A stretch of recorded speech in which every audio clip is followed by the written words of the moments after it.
Time is all a figment of our imagination. Oh God, don't start with me. It's too early to start drinking, Arlene. Or maybe it's not, because it's actually an hour later. Yes, it's almost noon somewhere.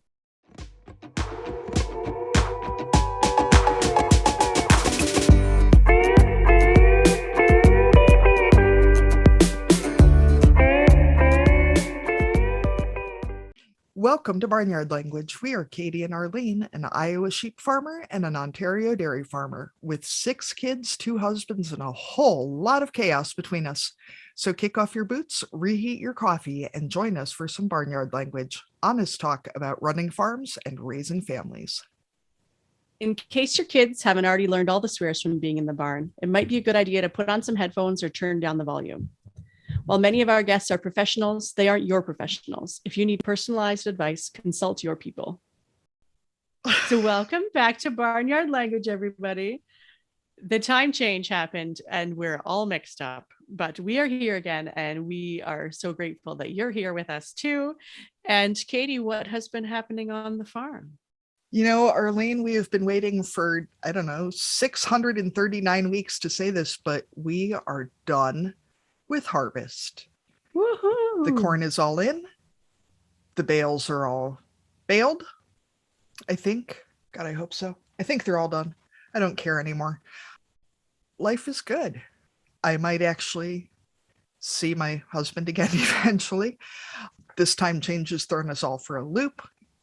I've been waking up I wake up at 5 normally anyway, because that is my happy time of day, is between 5 and 6:30.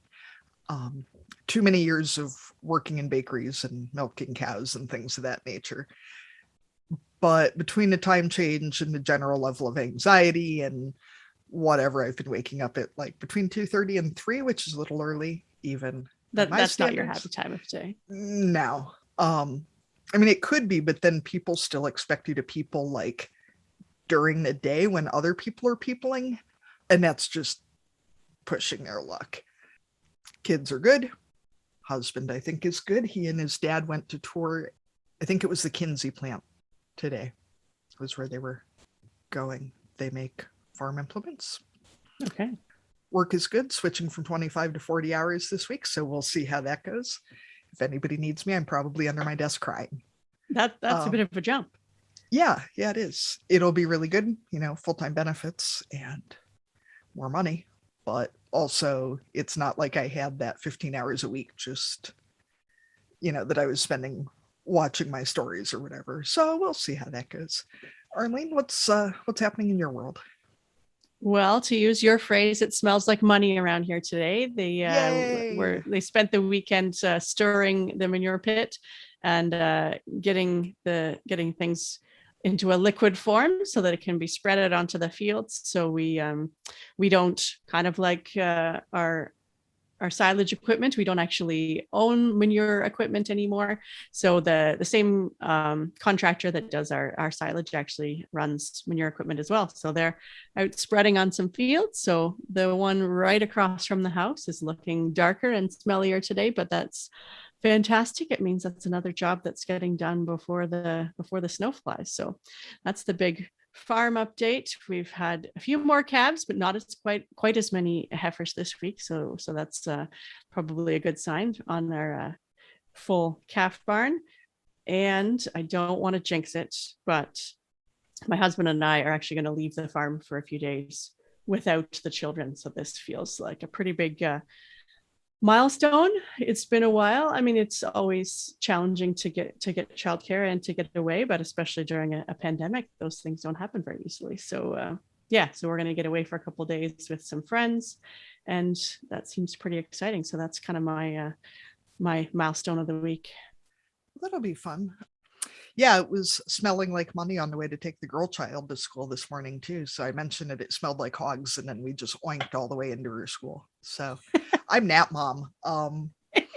Whatever. I don't care. If you show up to school drop off wearing rainbow Crocs and with parts of your hair still blue, you can do pretty much anything you want. Nobody expects anything different from you, which is kind of Now awesome. That's you or her? Me. Okay. just confirming. She might also Yeah, be no, in Rainbow Crocs. all of the purple has grown out of her hair, and we do have matching rainbow Merrill shoes, but no matching rainbow Crocs. Although I did realize this morning that I'm going to have to hide the kids' Crocs because they will still be wearing them when it snows. Given those holes don't go all that given well. Given their choice. Yeah. My house Crocs are glitter, so that's my my particular Croc selection for the home. Nice. I made fun of Crocs for a lot of years, but they really are nice farm shoes. Yeah. And now that I need arch support, that's also a bonus. Yeah. Welcome back, everybody. Thank you for joining us again here on Barnyard Language. So today we're talking to Wendy Johnson and Johnny Rafkin from, are you guys rural Charles City? Is that where you prefer to be known? Yes. Okay. Rural Charles City. They are taking over Wendy's parents' farm in Northeast Iowa. In addition to farming and selling direct to market, Wendy is also the president of the Practical Farmers of Iowa board. Johnny, I realized as I was writing this that I don't know what you're doing for work, and I didn't want it to sound like it was like, Wendy does lots of shit, and we assume Johnny does something. We don't know what it is, but we... That's a good...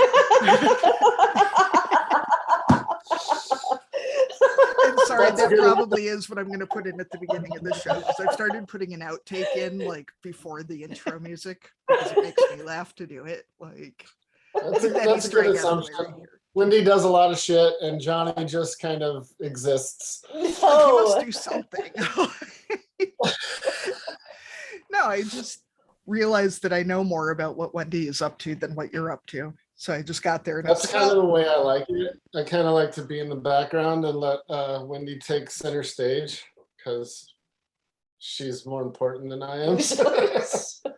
I thought you were going to say because that way she catches the blame for you got to know he is full of sarcasm. So everything that he says in this is borderline sarcasm. Not everything.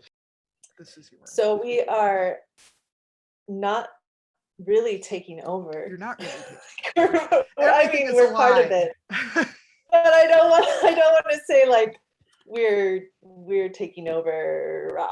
Like it's not like that. It's more because we work with in-laws. Well, his in-laws, my parents, they're still a big part of the business. So I don't want to say we're taking over. We're working with my parents and on my parents' farm. And another thing, I am no longer the president of PFI. I am on the board, but everything is a lie. It's just going to be the preface to this episode. Absolutely nothing said in here is accurate. Yes. I stepped down because another board member and I came on the board at the same time, and we leave the board at the same time, and she wanted to also be president, so we split our time in half. So I've got another year. I found too, having been on a number of boards, that a lot of times you're ready to step down from things like that soon. Oh yeah. It's a lot. You need more after 9 years. I think you just need more different ideas and things on the board. So I kind of feel like I'm taking someone else's place, like spot that should be there. Not that I'm not full of ideas, but there's always like the Katie Palmers and the Martha McFarlanes, that should be on there. Hint, hint. I actually just got asked to be on the board of our kids' preschool this week, so I'm trying to stay. Are you gonna do it? Things. Yeah. Oh. One board at a time, right? Yep, exactly. So the question that we're asking each of our guests on this podcast is, what are you growing? So that can include business, farm, family, platform, anything like that. So what are you guys growing? What are we not growing? So, do you want to talk about Joia and I'll talk about Centerview? Sure. And then we'll come together with kids. Sure. Do you want me to? Okay. Go for it. Well, on Wendy and our farm together, Joia Food Farm, we raise almost everything. We're raising lambs, pigs. We raised just over 200 broilers this year and eggs. And every year we always buy turkeys to raise up for Thanksgiving. So we have 13 of those right now that are out wandering the farm. and we have a few cows, a few Dexter cows also, and we also have ducks that just seem to keep finding hiding places and laying eggs and having ducklings. And I think this year we unintentionally hatched about 50 ducklings. So if you guys know anyone who needs any ducks, let us know. Johnny, what breed are they? They're Muscovies. Yeah, that's the problem. We've got the same issue over here. And Yeah. they go back out into the creek in the sheep pasture and have ducklings. Mhm. And then, one day like 50 ducks came up out of the pasture. And I was like, there were 3 of you, so I'm not quite sure what's happening. They do say that the Muscovies are the best at eating fly larvae. So Yeah. if you have flies and cow patties and all that stuff, they're really good. And don't forget our trees and fruits. Yeah, we've been over the last 3 years, we've been planting quite a few trees. I think just over 4,000 trees and bushes that we planted over the last 3 years. We also have a micro apple orchard where this year we've produced our first apples, which was pretty exciting. I didn't get to eat any because they went bad before I got to them, but Wendy was able to score 2 apples and she said they're really delicious. And I think our pigs got the ones that weren't so good. And chestnuts and hazelnuts. Chestnuts and hazelnuts. So we're growing quite a few things. Raspberries, black raspberries, gooseberries, Elderberries, and comfrey. Comfrey's spreading like crazy. And then we're also doing pollinator habitats, planting pollinator habitats, which we get a lot of really pretty wild flowers and grasses. And we also, that gets into Centerview's part, and then we grow a child. We have one child, and we help grow her, and she's 8, and yeah, we're growing the farm. We grow farm business. Katie mentioned about business too. We use our sheep wool because we were getting such terrible price for wool that we just would sell to the shearer, and the shearer aggregates it from all of his shearing jobs, and then he just ships it to China, and then little children pick apart wool and put it into Gap sweaters or whatever it is. So we wanted to halt that process and not and keep our wool, and so we started a wool sleeping product company called Counting Sheep Sleep Company, and we sell wool-filled pillows and comforters and sleep masks and anything you need for a woolly good night's sleep.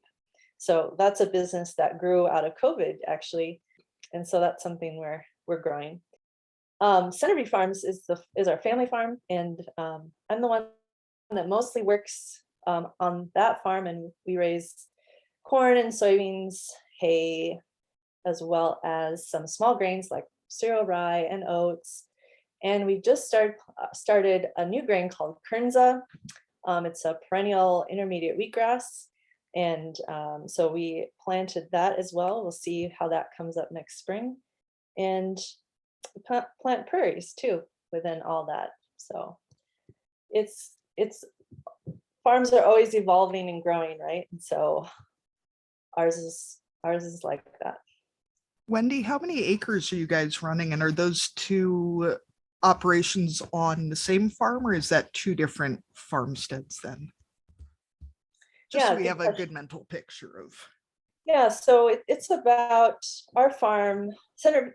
The whole family farm is around 1,200 acres in north central, northeast Iowa.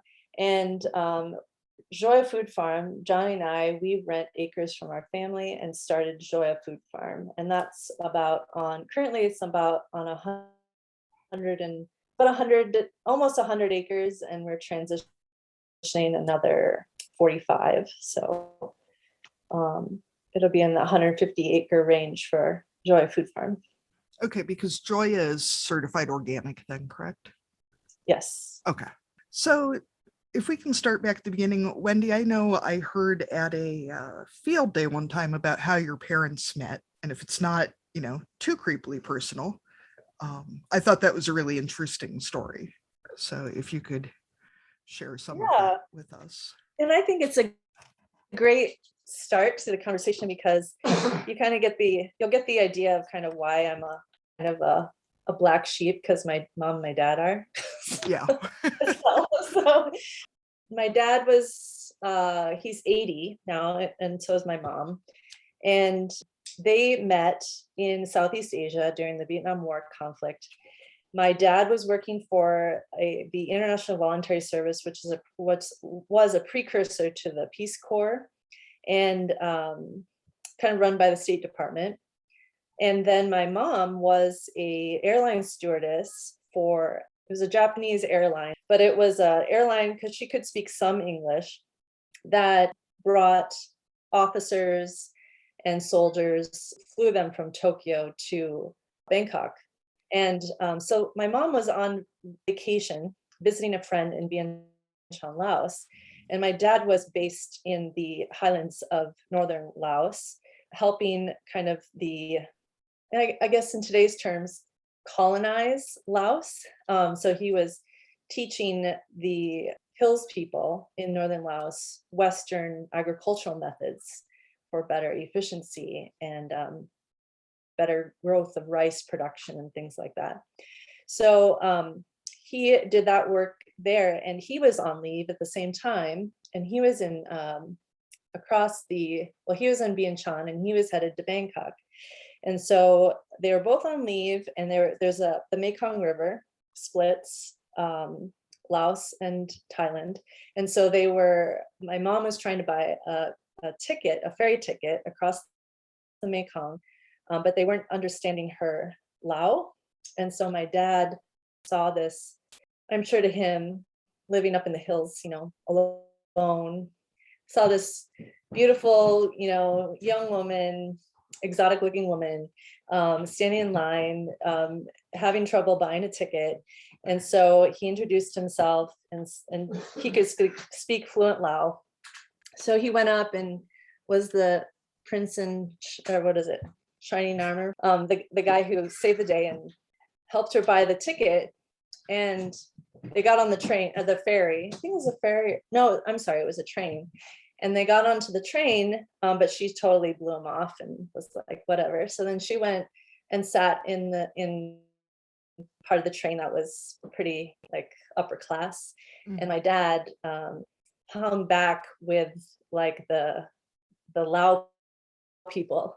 I don't know exactly what it was, but they're like classes on the train, mm-hmm. In terms of how much money you make and things like that, depending on how much you paid for your ticket.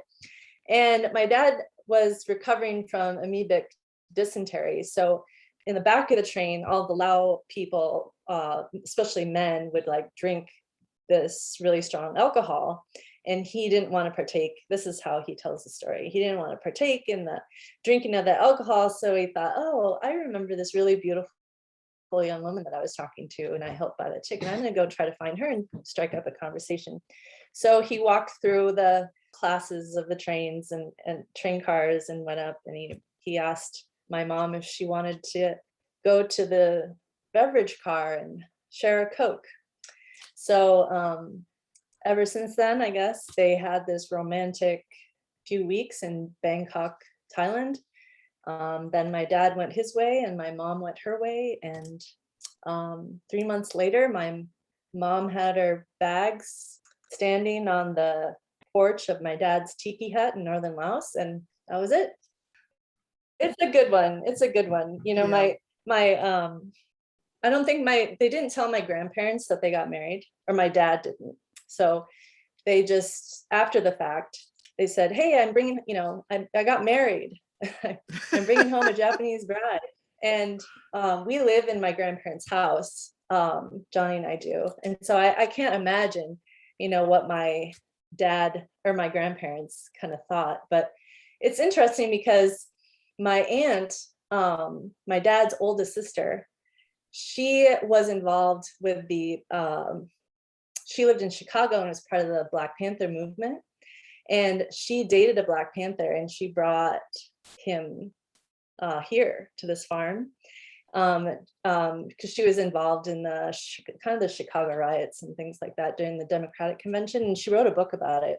But I remember her saying that my grandparents made him sleep in the basement, and our basement here is like this old limestone, like raw, wet, damp basement. And he had to sleep down there, and then my aunt had to sleep upstairs on the second floor, and my grandparents slept in between to make sure. I'm sure my grandpa had like one eye open and one eye closed. But my other aunt, she married an Iranian during the Iran-Contra affair, and so Iranians weren't considered. They weren't very popular in the United States at the time. So anyway, she married an Iranian, and he was a really nice guy. I just really liked him. And so we kind of come from a family of outlaws. I don't know. So her dad married a Japanese woman right after, World War II, shortly after. Her aunt was dating a Black Panther after civil rights. And then her other aunt got with an Iranian right after the Iran-Contra. So yeah, I guess they like to buck the system, go against the grain. Yeah. So Johnny's really like the least shocking man you could have come home with, is what you're saying. Pretty much. Yeah, he's just a surfer kid from Southern California that knew nothing about agriculture. So, Wendy, that leads us right into my next question, because, in the process of getting ready for this show, I mean, obviously I know you guys, through different farm programming and that, but, give it a good Google and check it out. And the first article that comes up is this huge Modern Farmer, I think it was, spread. Wendy has a lot of publicity when you Google her, about how you were an LA fashion blogger before you moved back to start the farm with your surfer honey. Is that accurate? Because I feel like there's like a Hallmark movie about this, or there could be.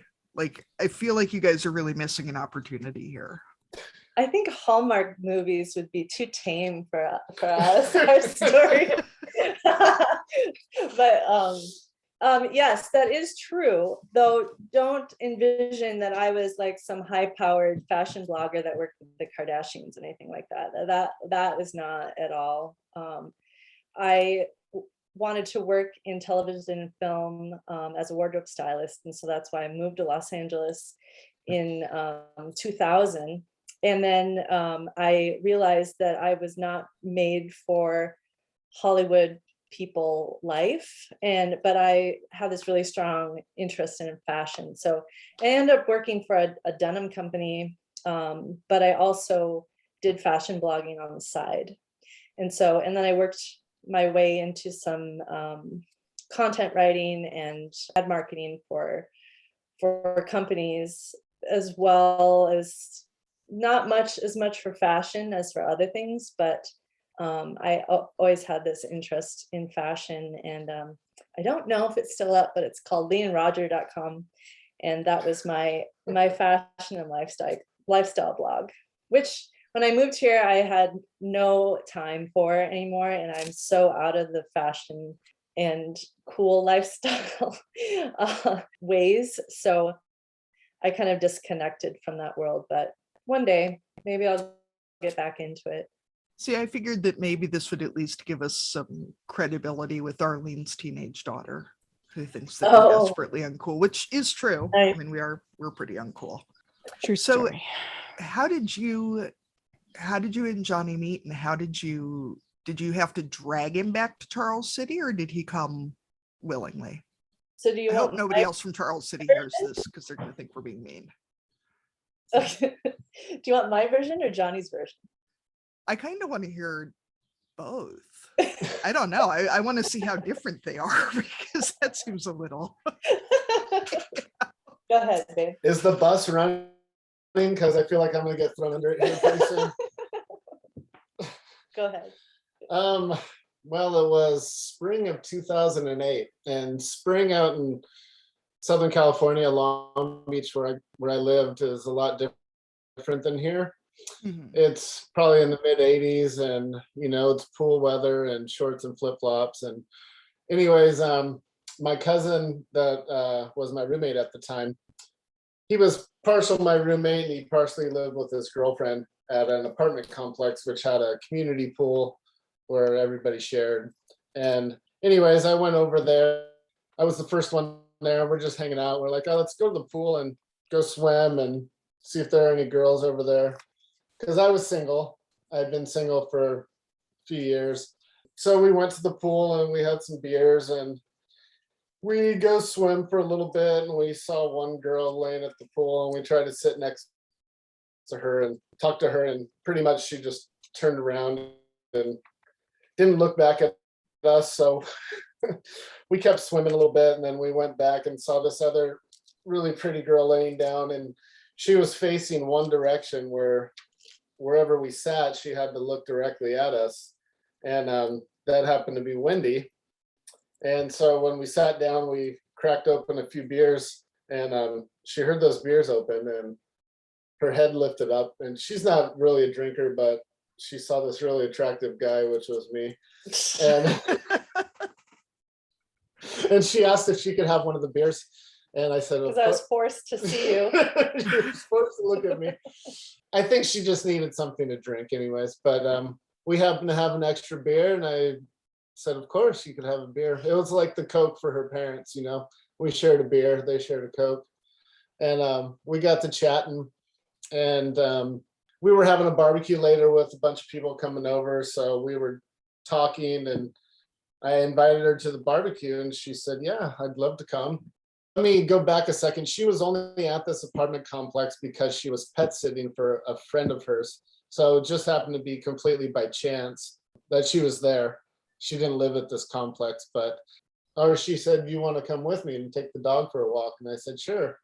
And she told me the apartment number, and I very luckily remembered it. And I went up to the right apartment, and she answered the door. So I was lucky that it was her and not some random person. I had to go search around a bunch of apartments for her. And we went for a walk with the dog, and later we came back and went to the barbecue and hung out, and I introduced her to some of my friends, and that was it. So my version's a little bit different.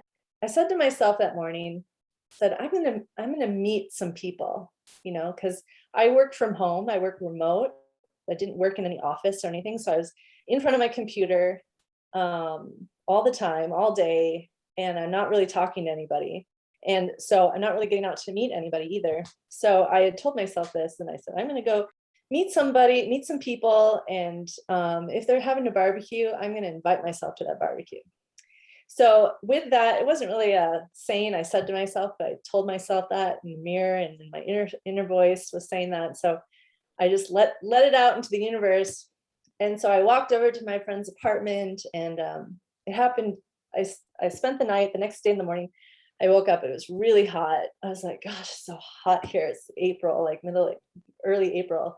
I had just gotten back from Brazil, like I said, and it's the opposite seasons in Brazil. So in the winter time, it's summer down there. And so I had my Brazilian bikini all ready to go, and, you know, I was tan already. So I went to the pool, and I just was like, oh, you know, I'm going to hang out at the pool and, I don't know, just hang out because I had some time.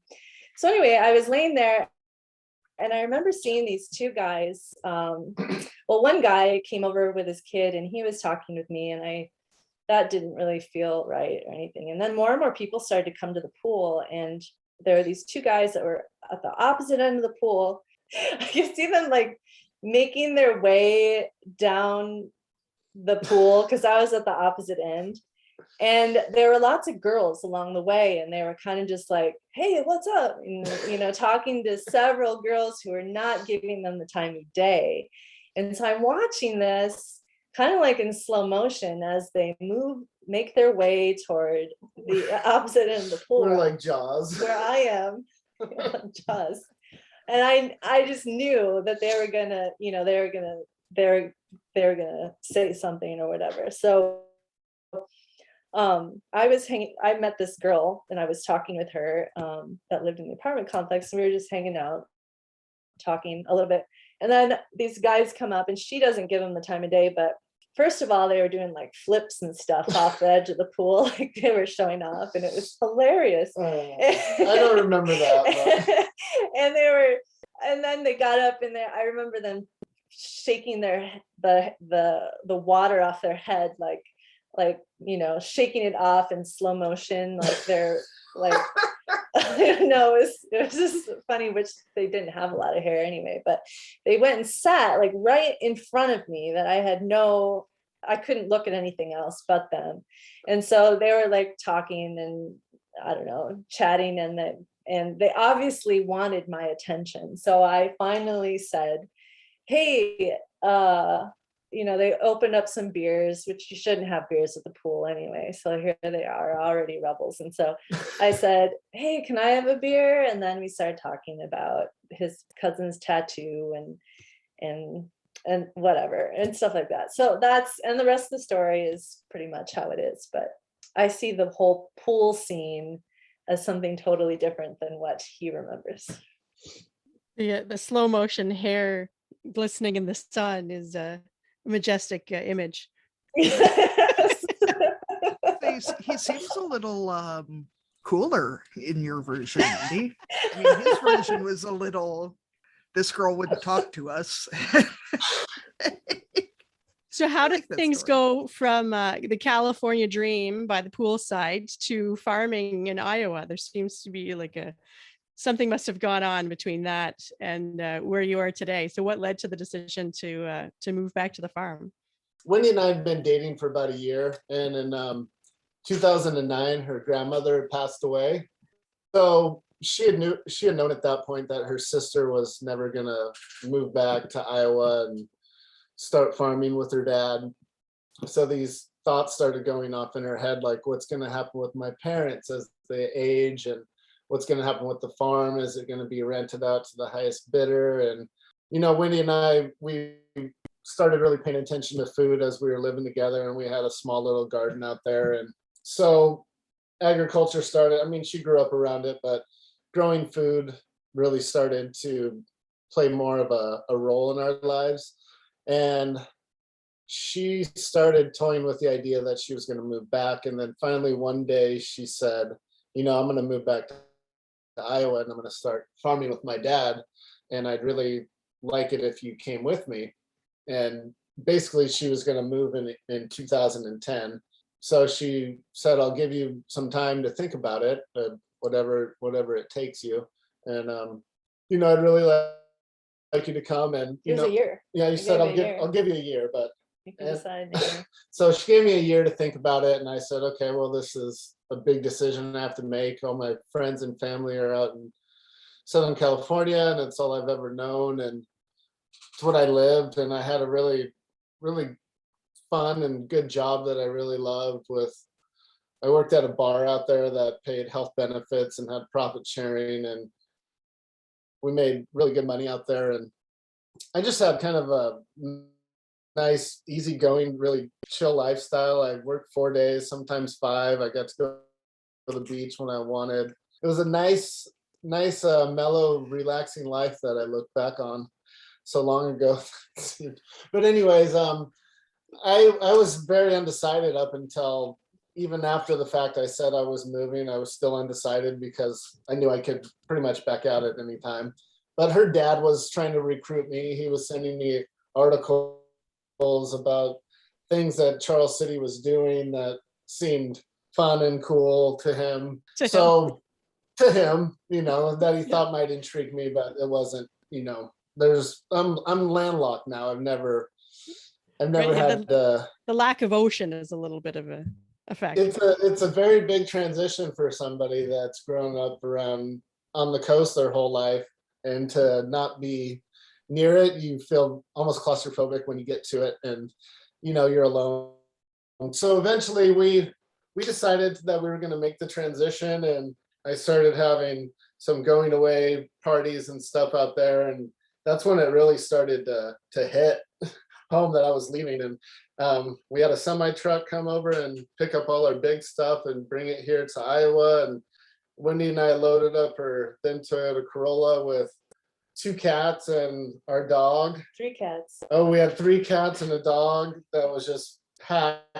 I mean, the only thing left was the front 2 seats, and we started our almost cross country trip to Utah, to Colorado. We had 1 stay in Omaha, Nebraska, and then we ended up here.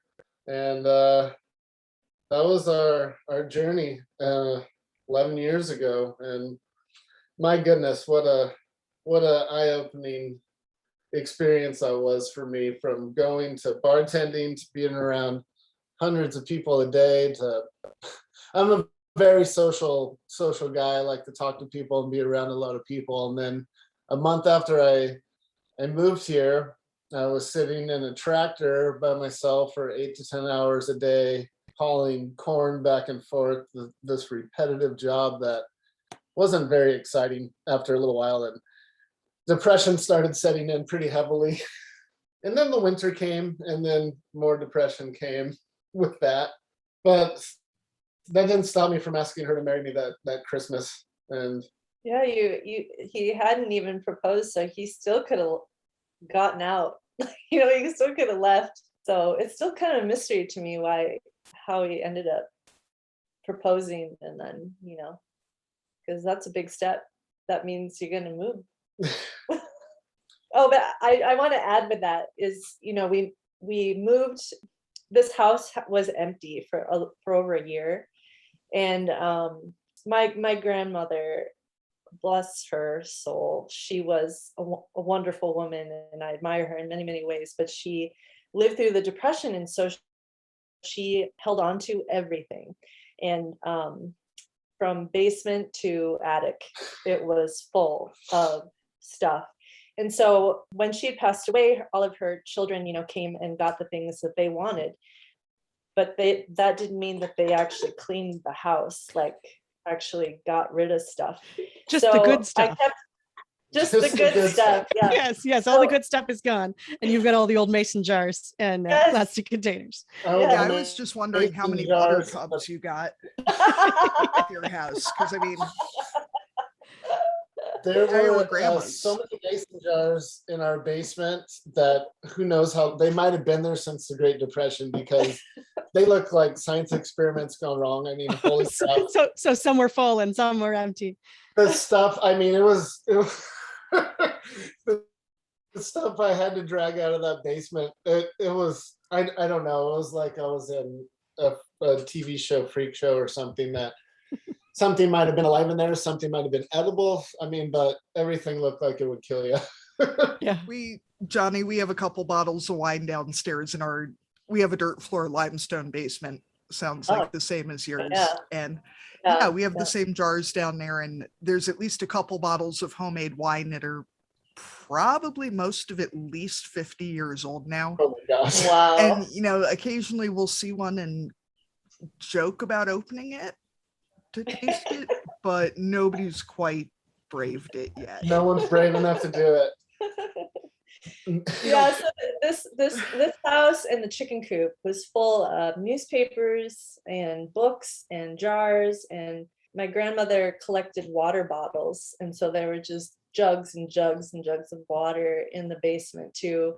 And so when we moved here, I asked my dad like 100 times, did you guys clean out the house? Is it livable? Like, can we actually sleep in it? And he's like, oh yeah, it's great. It's cleaned out. Everything's gone.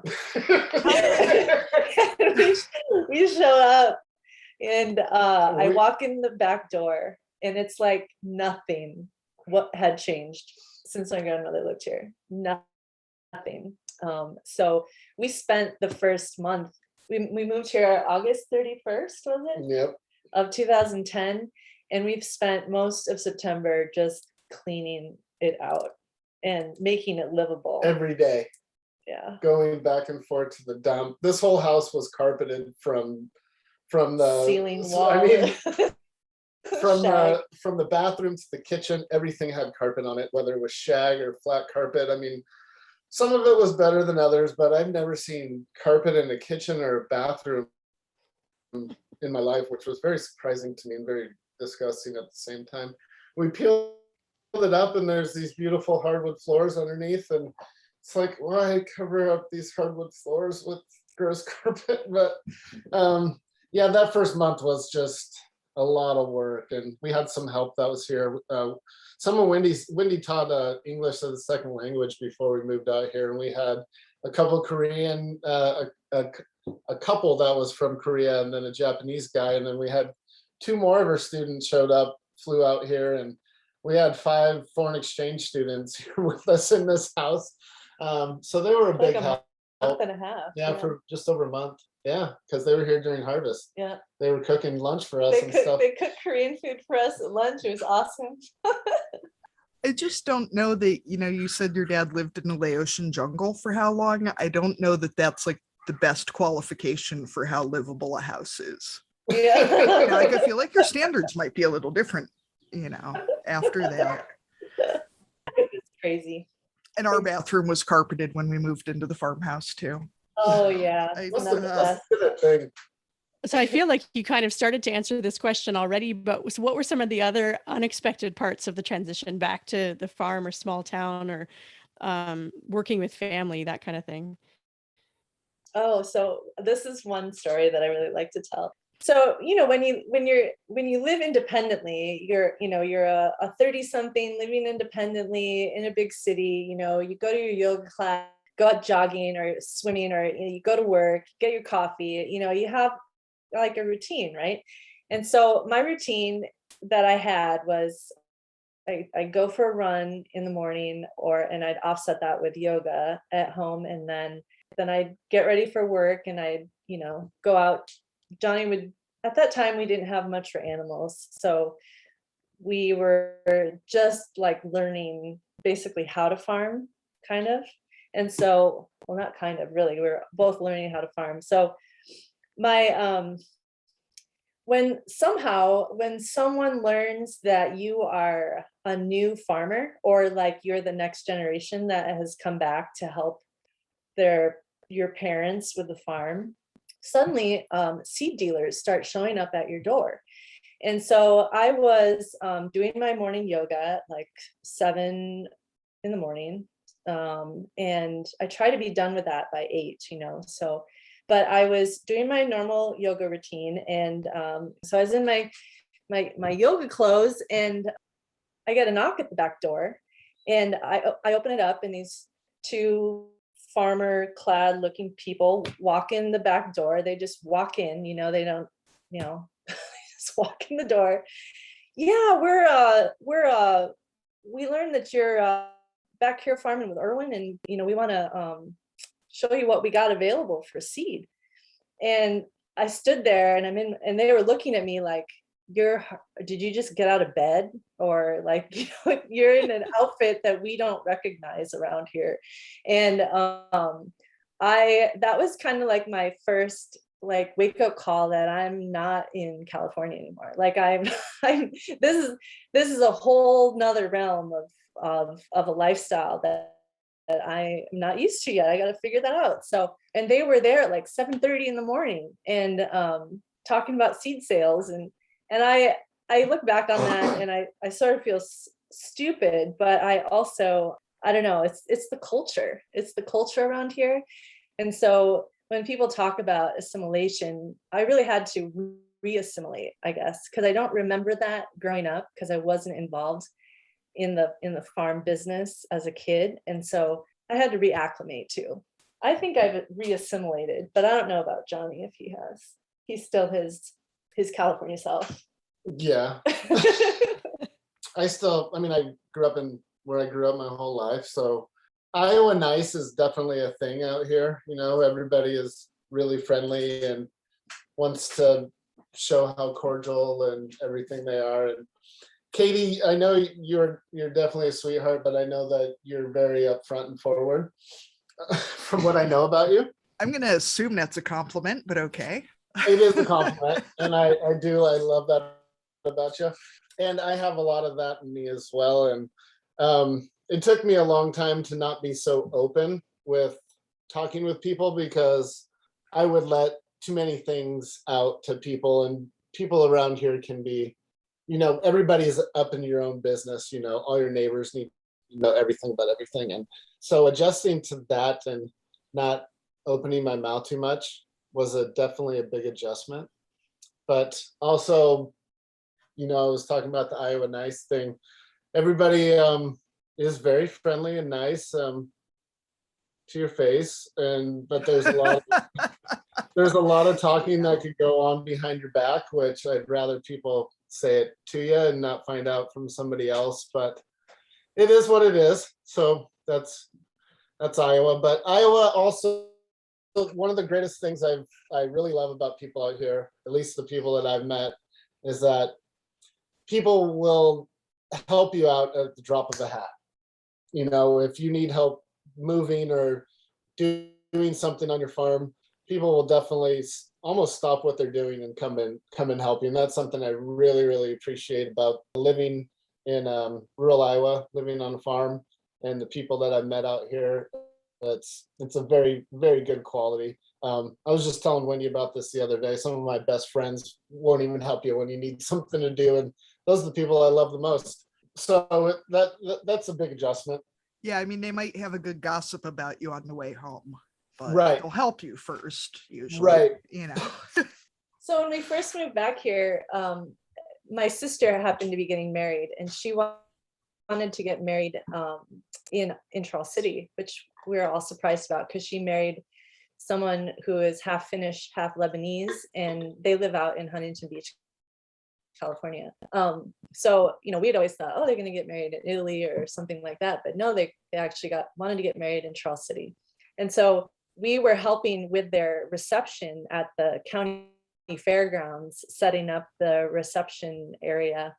And little did I know, so there were 300 some people invited to that reception, and they were all community members, people from our childhood or neighbors, and I mean just a lot of people we haven't seen in a really, really, really long time. And I look back on that event and I think, oh my gosh, all those people, I mean, they're grounded and live in this rural community, and they've lived here most of their lives. They were they were probably looking at all of us like, who are these people? Or, what are they going to do and become? And, I'm sure I came off as pretty aloof, and kind of distant, because I hadn't lived here for so long. It'd been almost 20 years since I actually lived in Charles City. And so I didn't really know how to react either. And I feel bad. I look back on it now and I feel bad that I didn't interact more with the community members that were all there, all the people that I'd seen. But I wanted to make it more of my sister's day and not about me. And so I rewind through that sometimes, because I'm the one still here, and I feel like I should have really integrated and talked to those people a lot more, instead of just kind of just went dancing, It was a wedding. How much can you do? Were there any parts of your transition back that were easier than you were expecting? Were there things that kind of came back right away, or Johnny, that just felt natural to you? I mean, obviously there was a lot of the transition that would be challenging, like you said, learning how to farm and all that kind of stuff. But were there things that seemed like second nature, or that came really easily? Well, for me, it took me quite a while to find what really came natural, because I've always loved animals growing up and everything. And when we first moved here, all we had were 30 ewes. At that point, all we had to do was go feed them, 3 bales of hay a day and call it good. And yeah, the rest of the time, it's like, okay, we're working on the house. And after harvest was done, back to work on the house. So there wasn't that much to do. So I got an off-farm job at one point. But it wasn't really until almost 5 years later where I kind of found my role. And when we started raising more animals around here, it was when we started raising pigs, I really found what I really liked. And when we started raising the lamb and raising them for meat, as opposed to selling them to somebody who was going to fatten them up and give them to a sale barn or whatever. I saw more meaning in what we were doing at that point, raising the animals for food, and it just had more of almost a spiritual connection for me to raise the animals the way that we kind of always wanted to do it. And we were told it wasn't going to work, and really made a difference in my perspective on living here and living on the farm and growing food and enjoying what you're doing. Because it wasn't all about production and efficiency. Right. It was about actually respecting the animal and yeah. And I mean, and selling our meat and to our community and finding people who were like-minded like us and enjoying our food. And I mean, it was really delicious also. So that just really made a difference in my perspective on what we were doing out here in Iowa, and just made me feel a lot better about being here as well. My dad was constantly on Johnny when we moved here. I mean, after he proposed and we got, it was, my dad was always asking me, what's Johnny gonna do? What's he gonna do? And at that point, I don't really think that any of us, my parents or Johnny and I, really knew what was going to happen. Like, we really had no idea what was happening, who was going to work on, help my dad with the corn and soybeans. Was it going to be him? Was it going to be me? Was it going to be both of us? Someone had to provide some off-farm income. Was it going to be me? Was it going to be him? And so it was kind of chaos for the first few years. And at the same time, I was relearning about agronomy and agriculture. I had no idea even like what a corn plant needed, what were rotations. I didn't know basic agronomic skills. And so I went to school and learned those things and went to a bunch of meetings and things like that. Johnny refers it to that movie with Pauly Shore, Son-in-Law. I don't know if you've ever seen that movie. I was going to ask if this wasn't basically The Son-in-Law. I love that movie. Yes. It's so weird. I've wound up in a bunch of pig shit. So just like Crawl, Pauly Shore. And so it just more developed into, I think because of Johnny's his character of being really lighthearted and sarcastic, that didn't really fit well with my dad. Quite serious and pretty serious. So it kind of was that easily decided that it was me who could probably tolerate my dad more than Johnny, and we didn't want any rifts in our families because they only lived 2 miles down the road, and just to keep things at peace. But really, both of us, Johnny and I, had a lot to learn, and we learned it through experience. We also learned it by asking questions to my dad, for example. But basically, I think it's come down to like, I think I married someone like my mom. I think that's what it comes down to. My mom is a real lighthearted, funny lady. Nurturer. She's a nurturer, and Johnny is exactly the same way. And she's exotic. I guess I married someone exotic. I'm not exotic. I'm very not exotic. You are by Charles City standards. Yes, you are by Charles City rules. Yeah. And so that I've basically come to that conclusion that's what happened. That's what went down. But yeah, it was a lot to learn. A lot to learn, and figuring out our roles as farmers. And so, gosh, there's so many stories. That first harvest was just I messed so many things up. I drove across like prairie land or wetland land because there's a combine over on one point, and what's the fastest way to get to it? It's a straight line, and I don't know what an end row is. I just saw the combine over there, and I made a beeline for it, and I plugged up the air filter of the tractor with all these cattails and or foxtails, and that year Wendy's dad was still running the combine, so her and I were hauling the grain, and her dad, the ladder, we'd always see it folding down, and we were like, oh shit. What did we do wrong? Because every time the ladder came down, he was going to come out, take a deep breath, and tell us that we messed something up. And that was a long harvest, even though I don't think it rained once. I think it might have been 3 weeks, but holy hell, it was so long. It seemed like I never Might have driven been a hoping tractor. for rain just to get a day off from you guys. Probably. I mean, her dad, that first, I don't know, 6-8 months would just show up at our house, walk in the back door. There, we had zero privacy here because this was, his parents' house. Is where he grew up, and he didn't have any filter about walking into the house. No problem with it. And that was something we kind of had to put our foot down about, that we're living here. You got to show us a little bit of respect. And there's a lot of things that we had to discuss that first year or so. Yeah, we swapped houses with Jim's folks, like literally packed both houses up and swapped in the course of one day. And we went through quite a phase of his dad just walking in as well. And he finally came in one day, and I was getting out of the shower, and he just came hiking in our house, and he looked at me and he turned around and walked back out. And I think that was the last time he's done it.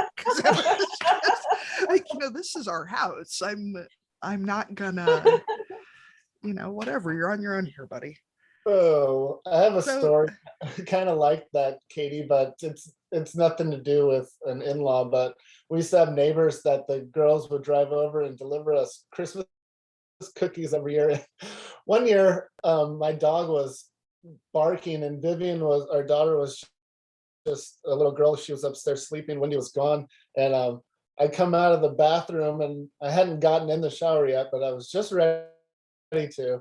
And like, what's he barking at? He's gonna wake up Vivian. And I go to the front door, and there's a little slice of glass by the front door, and there's the girls delivering cookies. And that's the last time we got cookies as well. Yeah, we have a neighbor, and the two families have lived next to each other for, I don't know, 5 generations, 6 generations, something. And he's an avid coon hunter. He's an older guy now, and there's a big picture window in our dining room. And I came out of the bathroom, because there's only one bathroom in our house, and, had a towel, thankfully, but our entire yard was full of coon hunters, and the lights were on in the house, and it was dark outside. And, I know they all got quite an eyeful. And I told Jim about it, and he goes, well, he's got 5 daughters. I'm sure he's seen it. Well, but that's not the point, Jim. He didn't need to see mine. Right. So, Johnny, that leads real well into our next question about, we've talked to a lot of women who've married into farms, including Arlene and myself. But how has that transition been, working with your in-laws and moving in? Well, now it's pretty great. For me anyways, Wendy does the majority of the heavy lifting with the family farm. She runs the combine, she runs the planter. She's involved with all the major, management decisions, and buying and selling of the seed and selling the corn. So she's definitely been groomed over the last 10 years to take over this spot, which she probably should be there now. Her parents are in their 80s. I don't know when it's going to happen, but aren't you glad you're not in that spot? Yeah, definitely. Because I'd say something more than you ever could. Mm-hmm. So I help out on the farm. Like the sheep are actually owned still by Centerview Farms, which is the family farm, and I'm pretty much the animal husbandry person here, where I take care of the majority of the animals here. And so raising the sheep and the lambs is my job. Get heavily involved with lambing. I take it very personal. I really love it.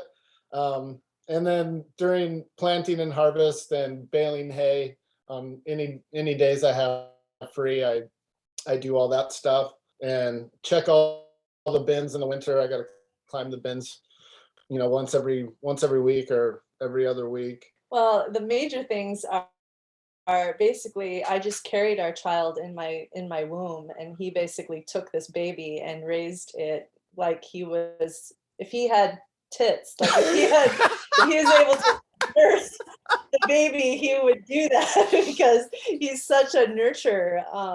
And So so Johnny's like he the daddy basically seahorse. he is. He's the daddy seahorse. That's right. I pretty much took over the role of farm wife after, I mean, we had our daughter, and Wendy, I don't know if I should say this taken out of turn, but you didn't change very many diapers, and I think you'll admit that, right? Totally. Okay.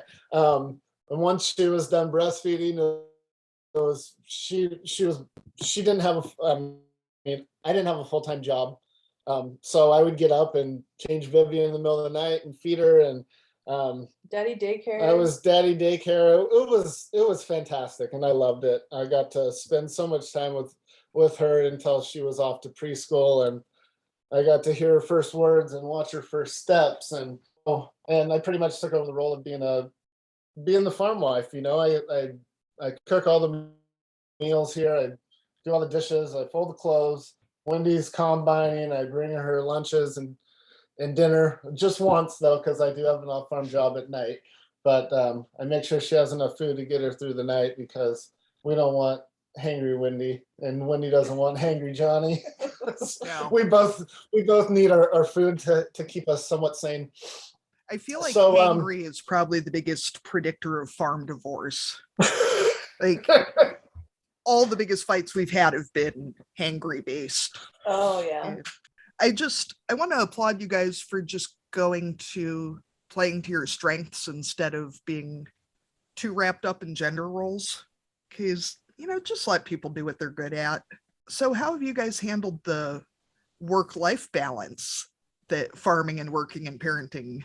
I would say in general, the work-life balance of farming is really, really, it's really hard, and it can be really disastrous. I think overall the work-life balance, we're still balancing, and but now that we have more of our roles carved out and kind of our vision for the future, and though Johnny says that I get off of one board and I add myself to another, or I get myself involved in 25 different things. It's not what I say, it's just what happens. It's what you do. Yeah, that's true. I feel judged by association here, Wendy. Yeah.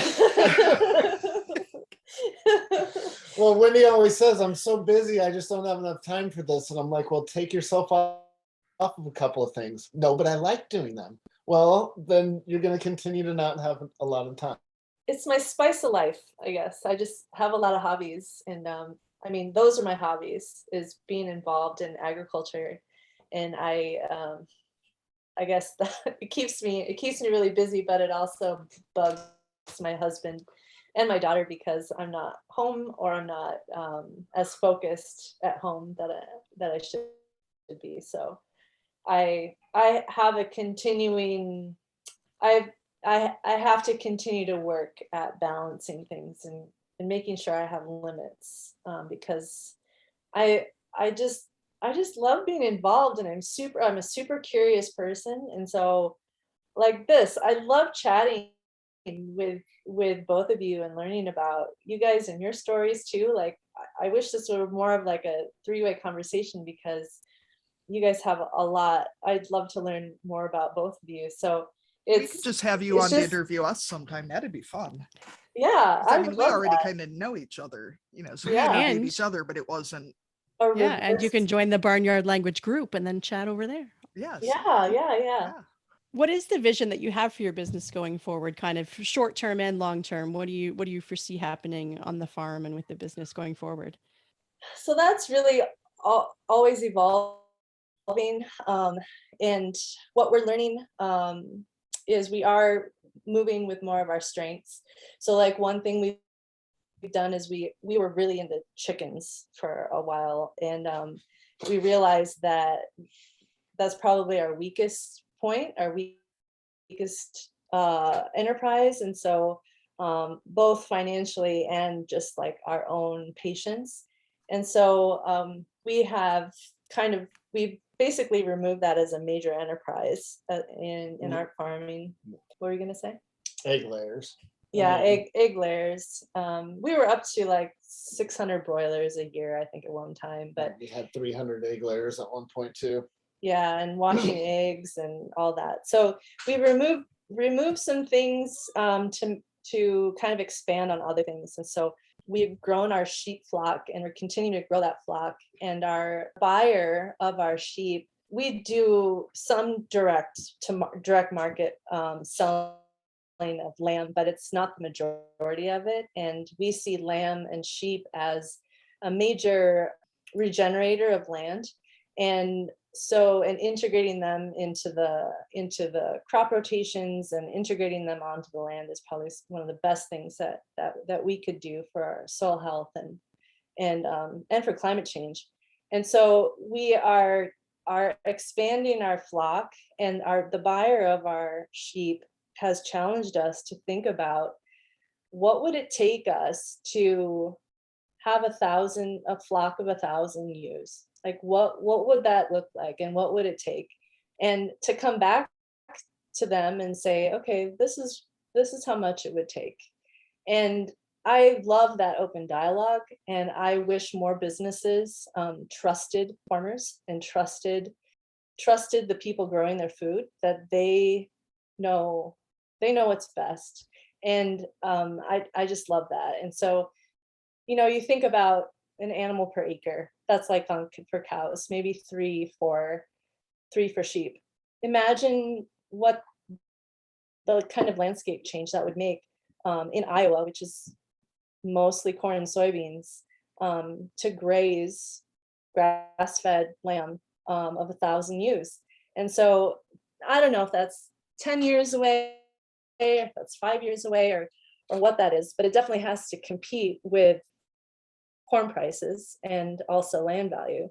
So if they're willing to help us transition to that point, heck yeah, that's what I want to see. More perennials on the landscape, more trees and grasses and perennials and perennial grains, like Kernza. We're not early adopters, but we are that next level, up from that. We're kind of like the next people after the earliest adopters of trying new things on the farm and seeing if they have value and if it works, if we enjoy doing it. So our long-term vision is to perennialize all the acres that we're farming, and kind of get out of the corn and soybean rut. Not to say that there's not room for corn and soybeans in any system here in Iowa. I mean, Iowa has some of the best soils in the world to grow high nutrient needing crops like corn, but there has to be some balance. And right now there is no balance. And our strengths are in grazing, they're in planting trees, they're in kind of these offside, I don't know if you want to call them niche products. I wouldn't say that my strengths, I'm not the best corn farmer. I'm not the best soybean farmer. I know how to do it. I do it because it's been in, our family's done that for, years and years, but do I love it? No. So, you gotta continue as we see our farms develop. You got to do what you love, right? And we're seeing more and more wonderful, awesome farms doing things and people getting onto the land, even if it's 2 acres or, a quarter acre, and growing food, doing the things that they really love and getting their hands in the dirt and the soil and growing food for themselves and sometimes for their neighbors and community. That's what we need more of. And so I really want to help get more people on the land and get people to provide opportunity for people to get their hands dirty and even understand what agriculture is. With Johnny's wonderful personable characteristics, he's the extrovert out of both of us. I'm more introverted, and so I can be extroverted when I want to, but it takes a lot of energy, and he's just a natural extrovert and able to talk to anybody. And so having that personality and getting people onto the farm and making it fun and getting more kids on the farm to see what agriculture is about, like a regenerative Wendy, I think your future plan speaks so much to the importance of both fostering creativity in farmers, of what might be possible, and the importance of giving farmers the education and the resources to know what's reasonable and possible. As far as like, how many animals can I actually put on this land? What's the price actually like? That sort of thing. Because it's really easy to say no to things if you don't have the resources to say yes to them. Or it's really easy to say yes to things you shouldn't if you don't have the background to know how much you're screwing yourself over. Yeah, absolutely. And every time we do anything different on the farm, such as oats, which isn't really that different, but it's not corn and soybeans. You have to compare it to what the opportunity cost of corn. And I just wondered to myself, when is that going to stop? Like, when can I stop comparing this enterprise budget to an enterprise budget of corn? And I'd really like to see that in our future, that king corn is not going to be always king corn. Like, if it weren't so highly subsidized, would we really be, or if we didn't have the ethanol industry, would we really be in the place we are? Yeah, it's a time, I think, with climate change too, it's a time for farmers to get creative. It's going to be those that don't adapt to that are going to have the most problems. Well, it's certainly more fun to be more diversified, I think. Except it comes back to that work-life balance again. Well, yeah. You only have so many exits and so many people and so many hands. Yeah, I think it is really important too to give yourself permission to quit enterprises that you're just not suited to. If it's not working for you, don't do it. Unless it's something that your farm really depends on for income, I guess maybe then you shouldn't just stop.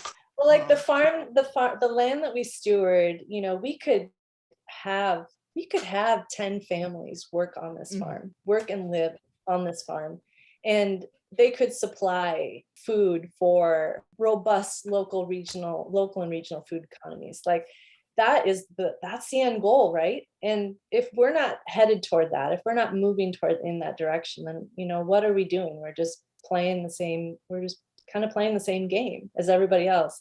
And those things are really important to us.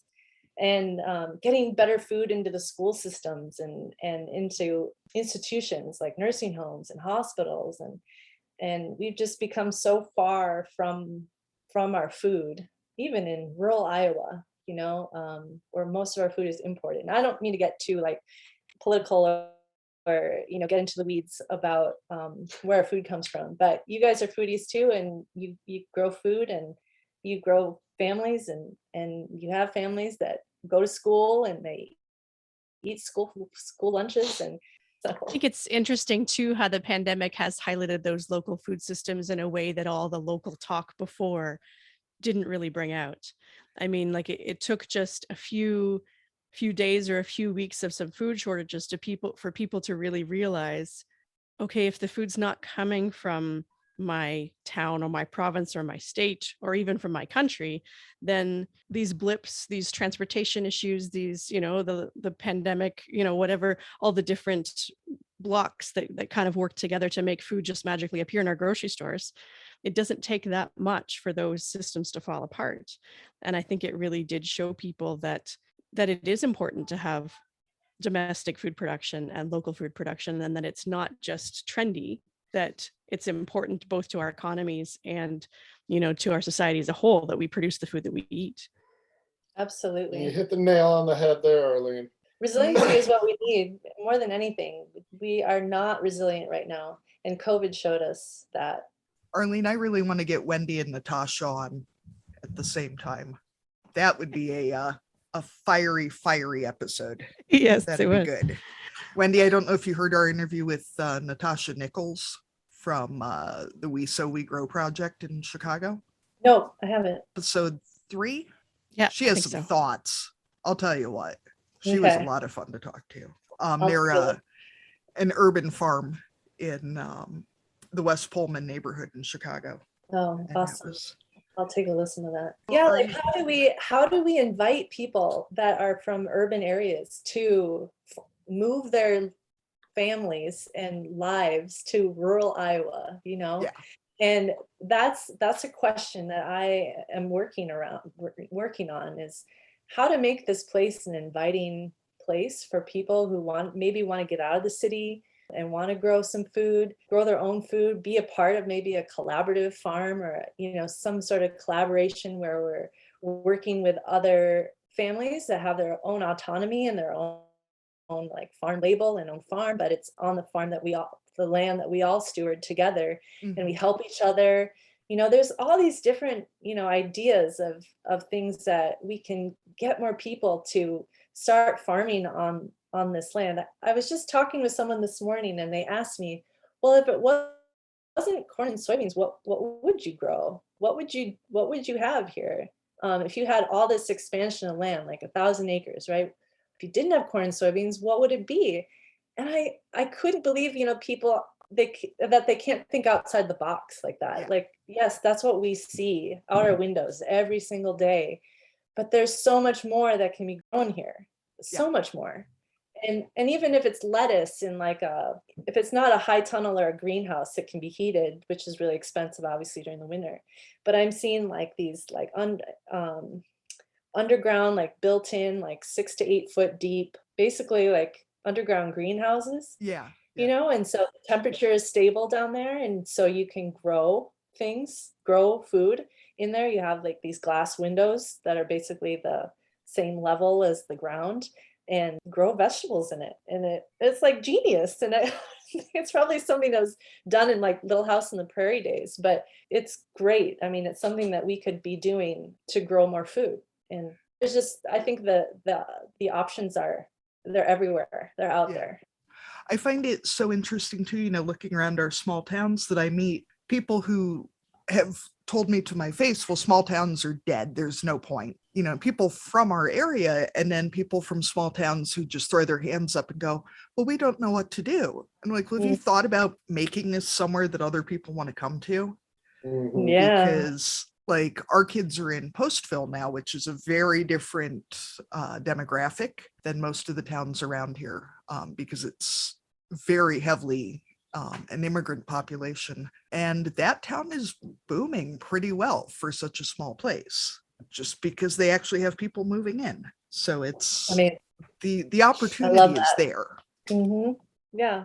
It takes a village, right? To be able to create something that you want to see. And I think a lot of agriculturalists want to see.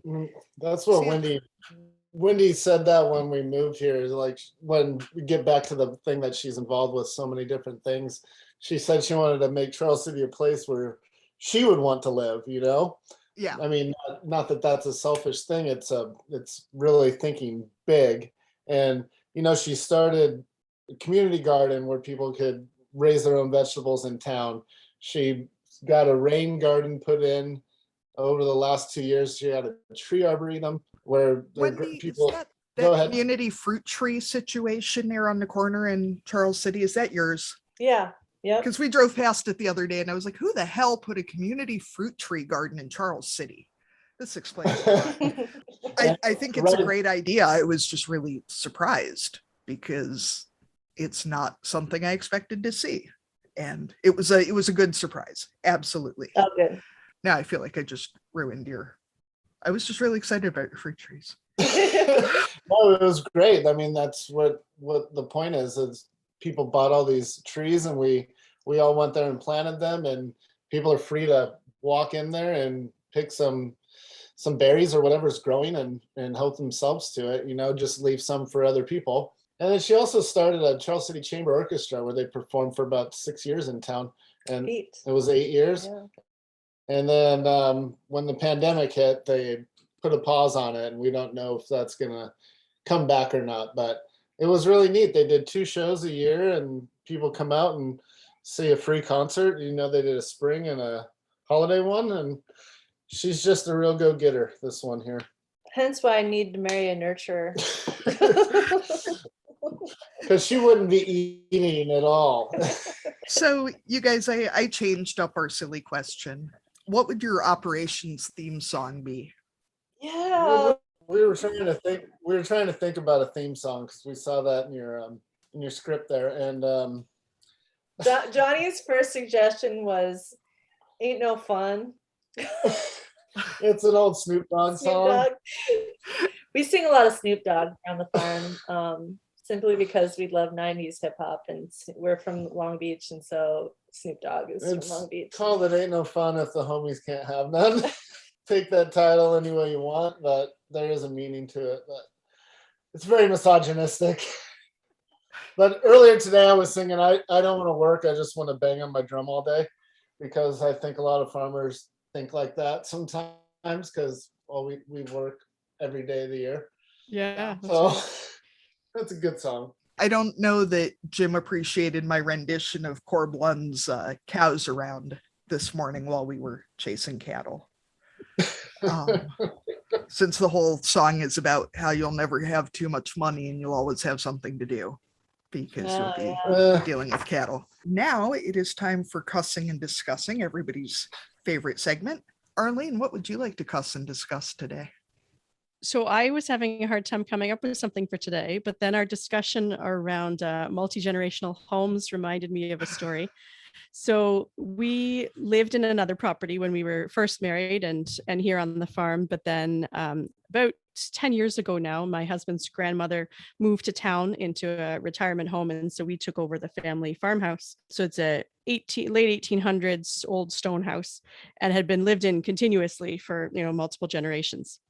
So this was the first time the house was actually going to be empty. We had another place to live. So we did a full renovation at that time and we didn't have to live in it, which was amazing. So took up lots of, shag carpet, those types of things, uncovered some beautiful hardwood floors and decided to add modern conveniences like ductwork and, electrical and plumbing that were functional for modern society and insulation, because there was none in the house.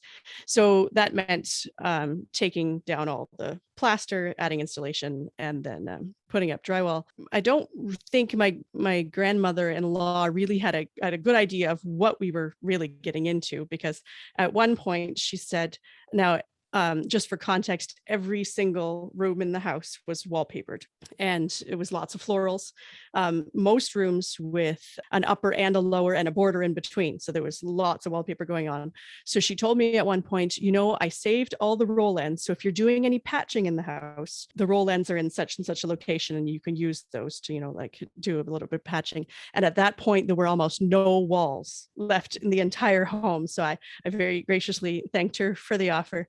And there's no wallpaper in our house anymore, but it was very nice of her. And I have used some of the roll ends for craft projects for some family members so they don't feel quite as distraught about the fact that we gutted the house. But we gutted it and then brought it back to look almost exactly the way it did before, minus the floral wallpaper. Wendy, do you guys want to cuss and discuss?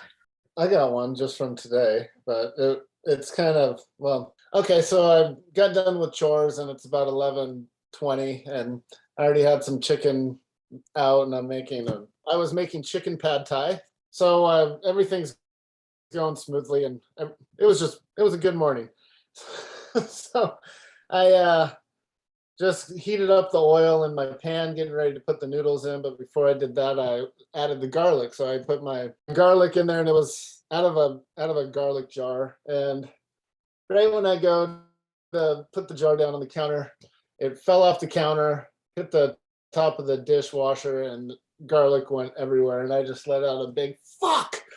And so Vivian was upstairs, but she probably heard me anyways. But so I get that cleaned up, and then I go to pour soy sauce to refill my soy sauce jar. I spilled some of that. And all of a sudden, I just started having all these little mistakes going on. I started making a big mess, and I'm like, so is this the rest of my day here? But it shipped up really, really quickly. But I had like five or six little fuck ups real quick. And yeah, I mean, it's just one thing after another. They start to snowball until you pull yourself out of that hole that hill you're going down. And I think he was nervous for this podcast, so he was constantly thinking about it. You think so? Not where he should have been. I'm just joking. Just manifesting a tremendous mess. Yeah. Now the house smells of garlic. I'm a very messy cook, but the food's always tasting good. So that's the important part. Yeah. Katie, what are you going to cuss and discuss today? I don't even know. So here's something, and I'm going to say this is not about not wearing clothes. And I'm sorry, Wendy, if this offends your fashion soul. I'm so sick of clothing. I'm so sick of picking out clothing. I'm sick of buying clothing. I'm sick of washing clothing, folding clothing, jumpsuits. Everybody gets like 3 jumpsuits and we're done. Amen. Not even socks. We're done with socks. I don't care. I don't want to pick them out. I don't want to think about them. Nothing. I'm done. I feel you. They tell you death and taxes are the only guarantees in life. They never forget to tell you about dirty dishes and folding laundry forever.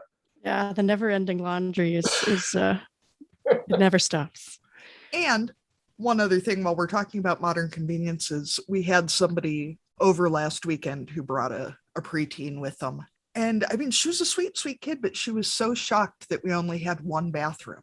And I was like, honey, they only put in a bathroom in 1964. Like, that's the original tub and sink. They're bright pink. You know, at least we got rid of the poodle wallpaper. But I just like that she was just so shocked by this. Anyway. All right. Well, I really appreciate you guys joining us. This was super fun. Having us. Yeah. Yeah, thanks for having us on. Arlene, do you have anything else? I don't think so. Just thanks to Wendy and Johnny for joining us today. And we would welcome you to join us on our next episode. Thanks for listening. Nice meeting you, Arlene.